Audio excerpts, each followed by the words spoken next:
Hello, you're watching Politalks on RPTV. I'm your host, Trayvon, and we're here with our special guest, Sean Yilmaz, who's running for City Council for Ward 28. Hello, hi. Nice to meet you. Nice to meet you too. Thank you very much for inviting me here today. So what inspired you to run for City Council? Well, to be honest with you, it's kind of a long story, but I always wanted to see communities built in a sustainable way.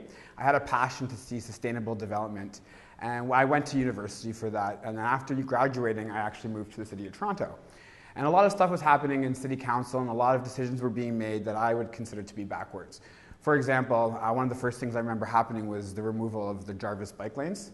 And everything that I had been taught and everything that I had been learning was the opposite of removing bike lanes.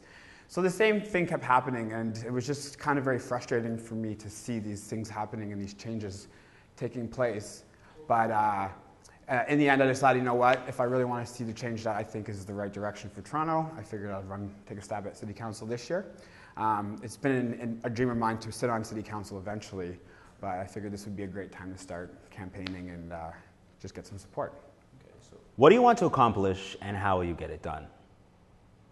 Basically, I want to see a more livable, more accessible, and a more sustainable Ward 28 and ultimately the City of Toronto.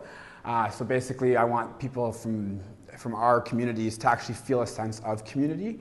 We don't want people moving in from outside of the city and kind of taking that sense of community away from the current residents of the City of Toronto. So basically, I'd want to see more community events, more community involvement, and I would hope that I could actually implement some of those policies to actually ensure that that does happen.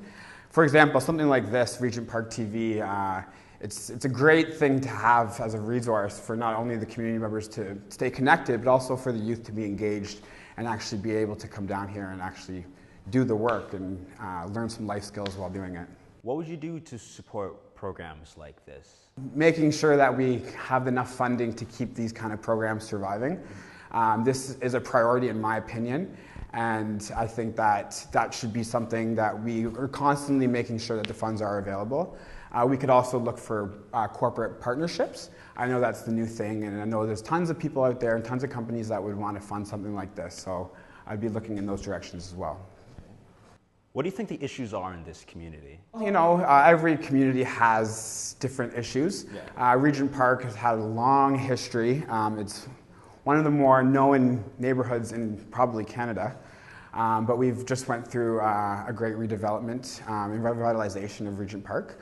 But I think it's important that we keep the community at the center of Regent Park. Like I said, a lot of people are moving in, and it might be losing that identity of the original Regent Park and who was here originally. And so we can't forget about those people, and we've got to make sure that we involve them in the planning process so that their interests and your interests are at the center of all the planning and development that goes on here.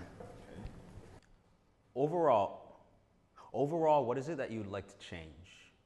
Making sure that the community is living a life that is up to their standards and is having a fulfilling life living in our community. When I say more accessible, we should have access to better transit, better resources like job banks, and when I say transportation, we want to be more connected. There's this huge debate going on about transportation right now in the city, and it's vital that we have a transportation network, a public transportation network that works for all citizens, not just one group over here or one group over there. Where is it that you stand in this whole TTC debate? Well, in terms of this, the big thing is obviously the LRT versus the subway. I am pro LRT. You know, there's benefits for both, but ultimately the LRT will accomplish the same goals as the subway would, but we could provide a service for all of Toronto, not just 4 stops in the northeast part of the city. So. Well, that's about all the time we have for today. Once again, my name is Trayvon. You've been watching Politalks on RPTV. Our special guest was Sean Yilmaz, who's going to be running for City Council. Signing out.